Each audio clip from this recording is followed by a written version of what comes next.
Good afternoon, and again, welcome to the Pre-Owned Conference General Session on Revolutionizing the Retail Customer Experience. Again, as Jake and Steve mentioned, my name is Joe Overby, and I'm the Senior Editor of Auto Remarketing. And first of all, I want to thank these three gentlemen here today for being here and sharing their expertise and their experiences, and we appreciate y'all for being here. Thank you. And we're going to get started here and have each of you introduce yourself and your company. And since we're talking about revolutionizing and revolutions today, if you can share what's the most interesting revolution you've learned about. And Scott, we'll start with you. Sure. Scott Wood with Carvana, Director of Trade and Wholesale Operations, participating on a retail panel, which is fine. I'm sure I can get through it. But interesting revolution. History lesson that I picked up just recently was, I'd say mine, not because of the participants, but some specific things that went on was the Bolsheviks in Red October. I saw a little program the other day where all the portrayals show this crowd rushing the gates and rushing into the palace and charging up the stairs, but it turns out, to be historically correct, somebody just left the back door open and they walked in. So there's a lesson to be learned there somewhere, I'd say. But yeah, Red October.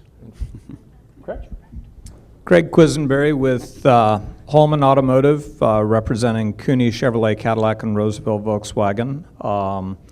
Favorite revolution would have to be, for me, the American Revolution, because I have a 16-year-old that I am having to work through American civics with right now. So I'm having to become the de facto expert and resident mentor for that young lady. So right now, that would be my favorite one. Chad Lemieux, Norm Reeves Honda in West Covina, General Manager and Partner. My favorite revolution would be Prince and the Revolution. Very good. Very good. I think that's the best choice right there. But and to be fair, I think I have to pick the Industrial Revolution because I think a lot of being a business journalist, I think I wouldn't have anything to cover if it wasn't for it. So.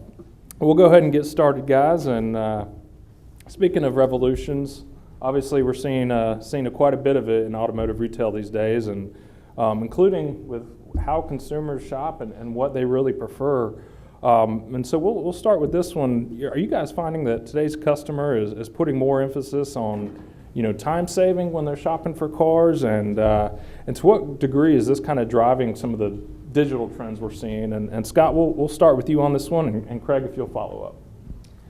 Yeah, I mean, in our world, that's obviously something that we're able to present to folks. And what I read, with traditional dealerships, you see everybody talking about the speed of delivery, and it seems like everybody's, from the beginning of time, when I was in a dealership, like, the deal took a certain amount of time, and then the actual delivery itself has seemed where the focus has been. From our perspective, the delivery is one element, but I think the way we approach it, or an added benefit of the pure online play, is not only do we can control the delivery experience and make it one that's comfortable for the consumer, but we give them entire control of the timetable.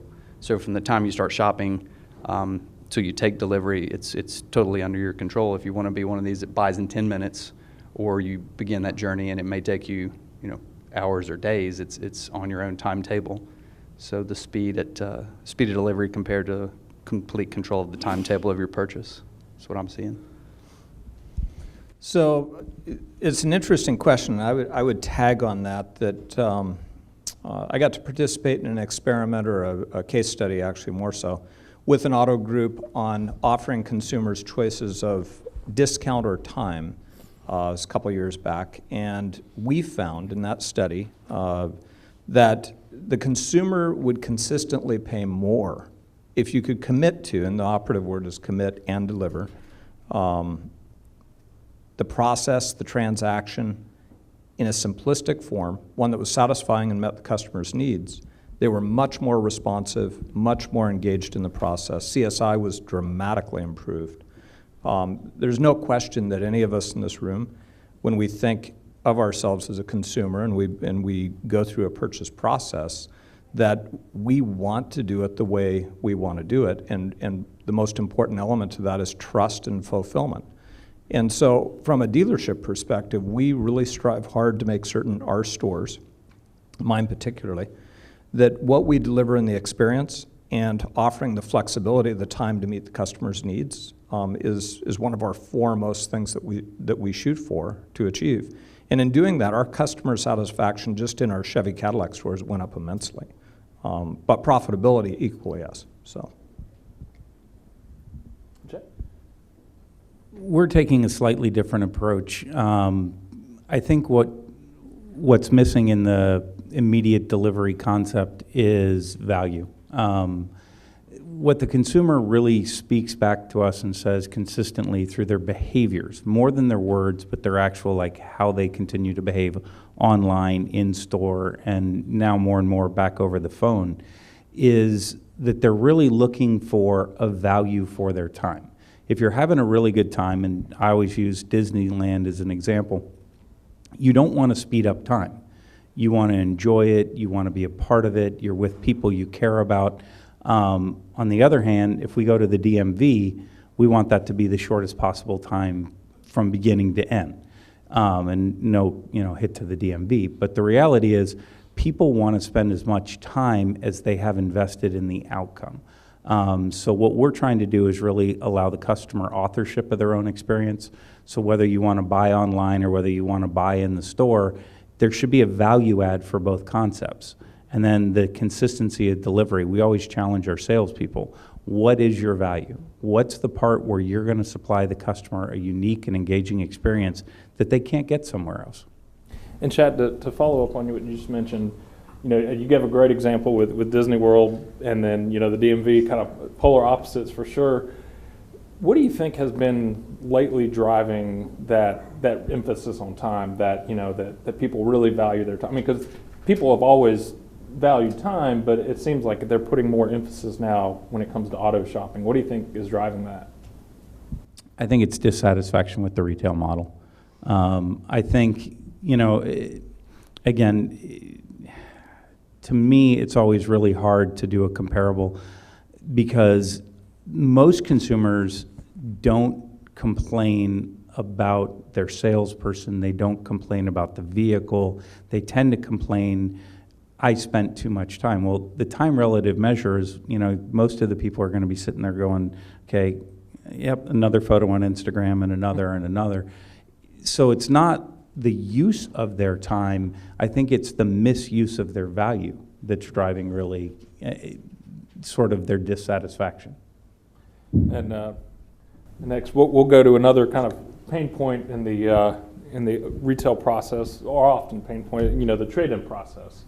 What are you guys getting in terms of a perception of how the consumer thinks the trade-in process happens, and how can dealers perhaps change that for the better? And Craig, we'll start with you on this one. So great question. The trade-in process, the trade-in process can be painful, to say the least, or a mystery. And in a lot of cases, it's both. I know that our experience is that, much like the former topic, when you provide a customer a great experience, but one that has transparency, one they're highly involved in, where they're invited in to participate in the process, where they're invited in to actually participate in creating the appraisal and identifying the items on their car that either need to be fixed or repaired or modified, it really changes to an extent time. You're adding to their value in the process. They're getting ownership. They're getting to speak into it sooner. I know we use the KBB Trade-in Marketplace tool and have great success with that. We have other tools at our disposal as well to create engagement and to create connectivity with our customers. So, I think in short, though, it's really about making that process easier, whether it's online or whether it's in the store, just making it easier and more understandable for the customer. Scott, your thoughts on that? Yeah, I mean, we kind of carry it to an extreme. Like both these gentlemen said, if you can make that time, fulfilling, then more power to you. But I think we could probably agree that, if we visited random dealerships, that may not be the case. Not everybody has become experts at making me feel like it's a good use of my time. The trade being a part of that, back to the value question and the time value, the understanding of how important that is to a consumer. I mean, it's very valuable to me, and I think it is to other folks. If I just give you back 4 hours, right? Like, how much would you like me if I can just give you your Saturday back to go mountain biking or whatever it is you do? So we play on that and have had success that way.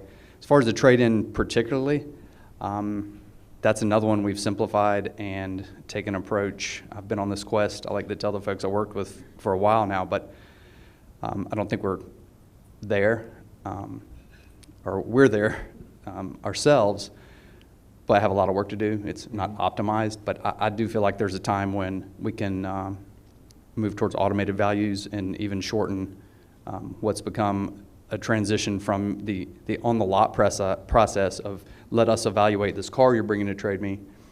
When that's moved into consumer apps or onto the web, it's been a mirror. Like, you wind up with these questions, pages of questions about the condition, and they get confused possibly. We've slimmed it down to 8 questions and 1 of 3 conditions. And again, not optimal. Don't everybody run and put their car in there for an automated offer. And but it seems to be working. More work to do, but I don't know. Just something about me, and I'm not a data scientist.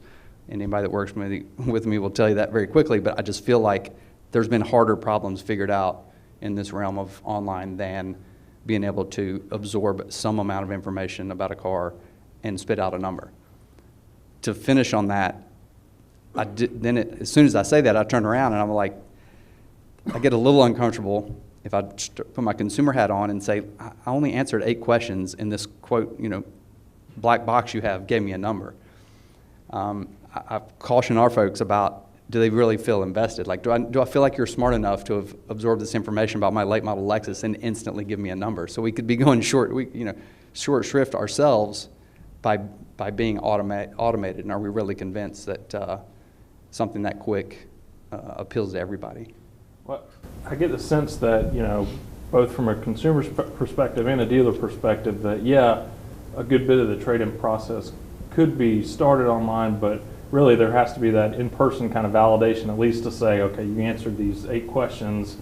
Let me make sure that that's actually the condition of the vehicle. I assume that that's sort of a mutual goal for both dealers and consumers? I think the goal of the customer is to get the most amount of money for their vehicle.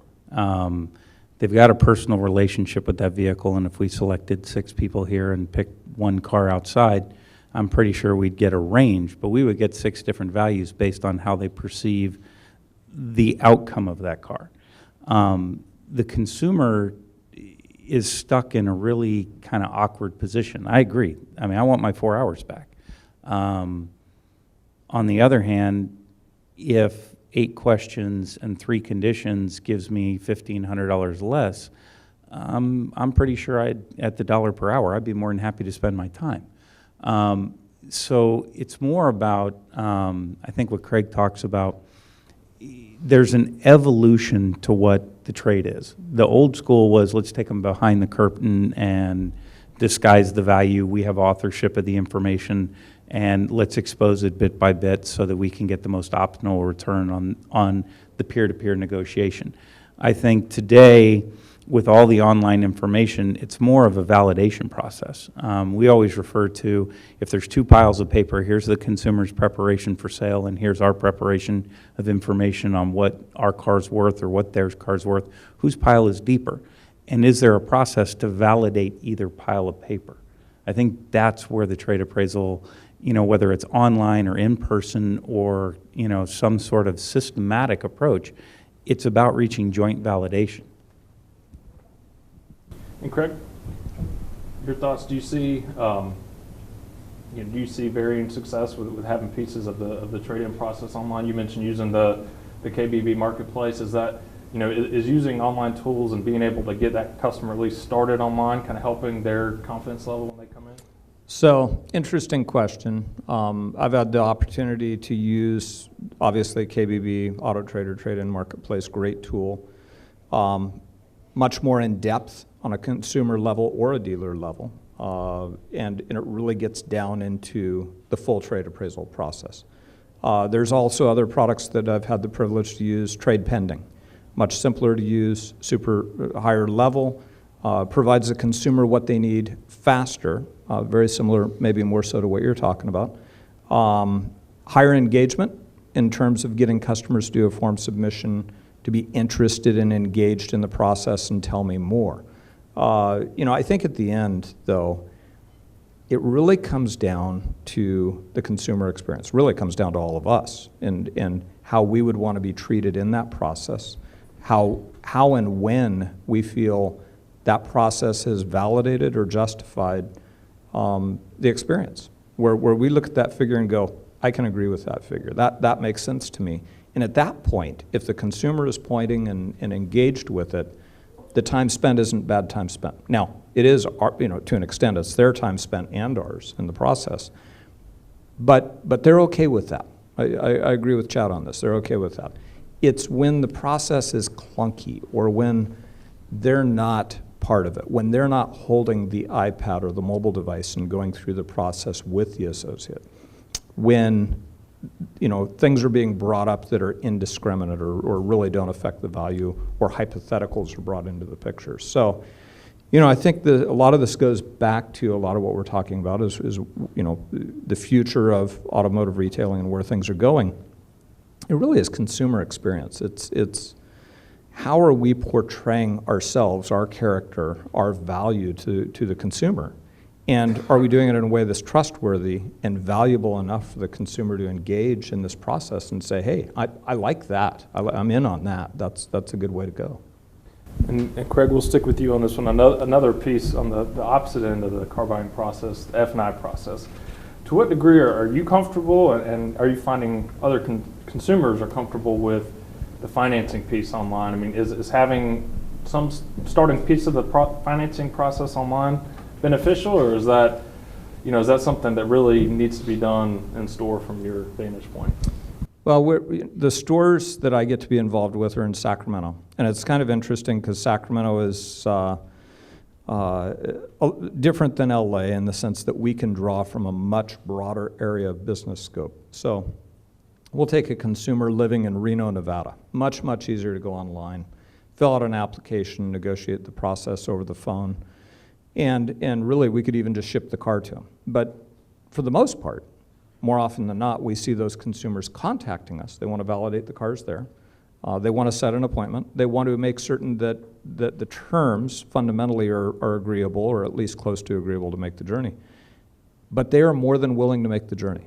And I sit back and I think to myself, why would somebody drive from Reno over Tahoe, not stop and have some fun in Tahoe, continue to the dealership in Sacramento? They could have bought a car anywhere along, there's dealerships everywhere. They could have bought this car anywhere. And drive to Sacramento to buy this car. And we could say it's price. We could say price drove them there. We could say other aspects of the transaction.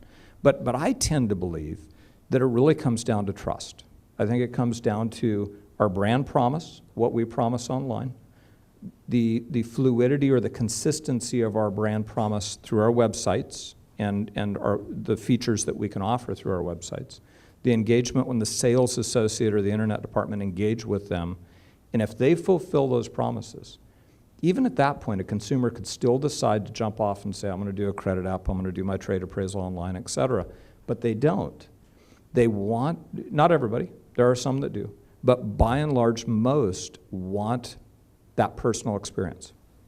They want to meet the person that they've been talking to. They want to have the validation of being shown everything that they talked about and review everything they talked about. And so I think that, can retail move that way, and how is it going to impact the finance departments? Mm-hmm. It certainly is going to be a big impact. And we're, as an industry, we're certainly going to have to evolve very quickly to determine how that impacts us and how that affects us. But that piece aside, there's still something to overcome. And to this point, I haven't seen how it is how we have addressed overcoming it. And that's the personalized experience. And to follow up on kind of the online financing and getting that started online, another kind of alternative to that obviously is the flexible leasing, the vehicle subscriptions. those type of new models that are coming out, and I'd like to get the thoughts from all three of you on, what's your take on that, and secondarily, can dealers get involved? And we'll start with you on this one, Chad. Lucky me. Before we leave the finance, and I will jump right into the flexible use, one of the things I think we need to talk about when it comes to, the finance online is the threshold at which people feel comfortable spending money, and then what happens right after you hit the button. We're all very comfortable in Amazon world where up to, and I think Amazon says the current threshold is about $699, we'll go ahead and push the button. But I was having a conversation with the gentleman last week about a television that he bought, and I was like, well, why'd you go to the store? Well, I had to see it, I had to experience it. Well, did you buy the one you thought you were going to buy? No, I bought something else. Automotive retailing is still a 40% transaction of intended purchase. In other words, what the customer selected online and what they actually went home with. Until that really changes, the finance process has to stay behind it. There has to be a better user experience of the online model, but for a certain amount of people, if they're going in, they get what they wanted, that everything happens in an order, then them pushing a button is completely normal. And I think that's the sort of lead into flexible use. If we need to take an Uber right now, pretty much I can walk out front here, pull up the app, and 15 minutes I'm going to have a ride, maybe less. As long as it happens like that, then I'm not really worried about my car. I had a crazy experience where my daughter, I just told her, hey, you're coming home from college, request an Uber in the morning, go to the airport, jump on the flight, come on home. And I get a phone call at, it's 4 o'clock in the morning West Coast time, Dad, I didn't make my flight. And I'm like, what do you mean you didn't make your flight? Did you fail to get up? Did you do what? No, the Uber canceled. And I think flexible use and the development of that is, there's no question it's going to happen. How dealerships fit into that fold, I think, as a facilitation center, as a servicing center, as a fleet center. I mean, there's a lot of different ways a dealer can participate in this. But the first bad experiences are going to determine adoption rates. And then we'll figure out if we can reach Uber, Lyft-like reliability, have competitive choices, there's a good value return. I think, you're seeing that in probably the pretty near future. Okay. So, you're probably aware, Holman Automotive partnered with Cox Automotive on a program called Flex Drive, which is a subscription-based service. We're very early in this process. I know at a corporate level, they're still weighing out and trying to get the early learnings, the understanding of how does this interact with dealership operations, how do we lean into this.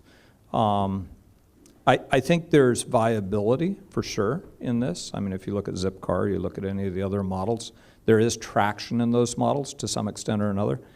But I think that, to Chad's point, it will, for certain, to some percentage get there, but I think we're still quite a ways from there. I think when you look at cost comparisons, whether you go on Maven, which is General Motors' product, or even Enterprise has some versions of their own, I think that you're going to find a wide variety of cost basis points depending upon what you want to do. I think that the consumer hasn't really decided what they want to do, which is really the key to that whole piece.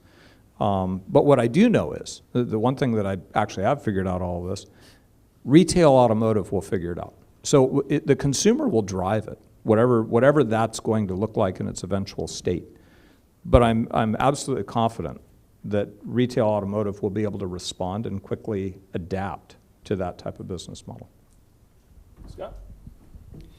Yeah, I agree. It's just so early, and we've not been involved yet. No, I'm sure there's layers of our group that are considering every part of what future transportation looks like from the consumer perspective and from the dealer perspective. But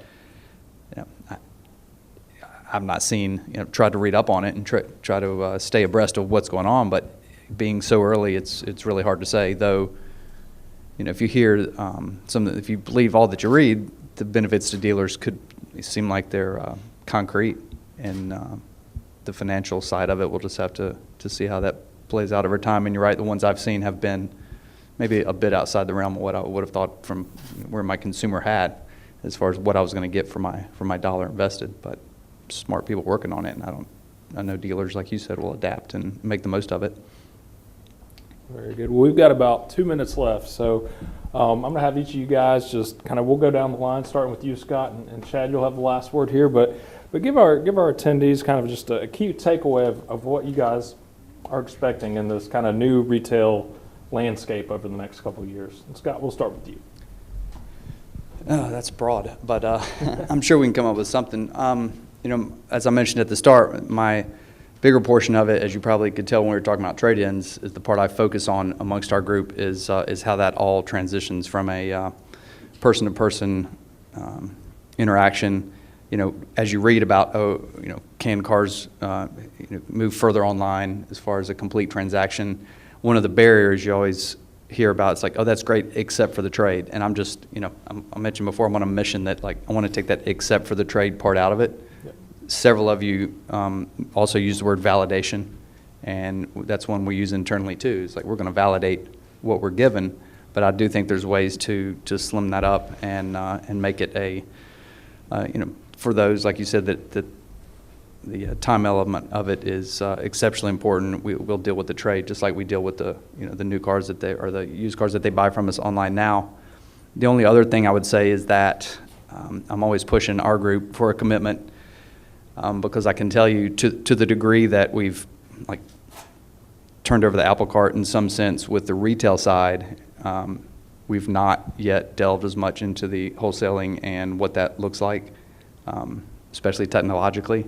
So, we have sexy vending machines and neon lights and great commercials and things like that, but those of us dealing with the trade aren't as, I'm a little further at the back of the line for developers. So as soon as I can get some developers, we'll have some revolutionary things to do there too. That's one thing I've challenged our guys with, who happen to be amongst the company, some of the only ones that come to Carvana with an automotive background are the half a dozen guys that I work with each day. And I always accuse them of keeping us in the back. But I've challenged them that we want to be as transformational on the wholesale and remarketing side as the front end's been, and we'll get there. Great. Well, it's such an easy question. So where do I see us going? It's really how are we going to respond? There's a lot of things that are changing. One thing we didn't talk about is our people. Our people and the employment workforce have changed quite significantly. Not necessarily in a positive or negative way, just differently. The values that employees have today are maybe a little bit different in terms of their personal time, in terms of what a company can do for them, what's important for them. I think for our dealerships and for the company on whole, I know we're extremely focused on employee engagement. I would say that between the consumers and what the consumers want and what they respond well to and what really provides exceptional value, to Chad's earlier point, Disneyland value in their time and use, to want to come and participate or be a customer of ours, which is a great privilege. I think that certainly is a key focus for us. I know for a fact that is. Our employee engagement programs are very, very impressive for an automotive company, or for any company. I think that we are going to certainly continue focusing on that because capturing and keeping great employees is vitally important in our business, and finding new employees who want to come into the automotive space, which means, and this is where I'll finish off, creating an environment and a process that people would want to engage in retail automotive and sales, service, or parts. And so that's something that I know that we are all in our business looking at internally and going, okay, what are we doing and how could we do it better? And more importantly, how could we make it better? How could we make it to where it's not just a job, but you want to do this. You would love to, you would never give up this job, that this is the best job and the best company to ever work for. And so that's where I really see us spending our time, because we feel the dividends directly impact the consumer and really pave a good path for us long term. Jeff? I guess where I see the business moving is to something that I would enjoy more. And it's funny, because if you ask a salesperson about selling a car, they love selling a car. They hate not selling a car. If you ask a consumer, they love driving a car. They love learning about new technology. They love new safety. They love new features. So if we could just find ways to get the relationships right and make it a more human process, I always think back to, sort of the image of the gas station in about 1940, where 7 guys came out all dressed in white. They checked your oil, they cleaned your car, they, windshield, everything, one end to the other. And what did you pay? Did you pay some exceptional level of that dealer's return on investment, or did you pay the same thing we pay at the gas station today to have absolutely no social human interaction? I think price being the commodity that will remain constant and an issue, really what we're trying to do is solve the relationship piece. So where the business will move is back to a more, I'd say, foundational relationship where the dealer and the customer have more value in one another. Well, good deal. Well, guys, thank you so much for the time and insight today. Let's give these guys another round of applause.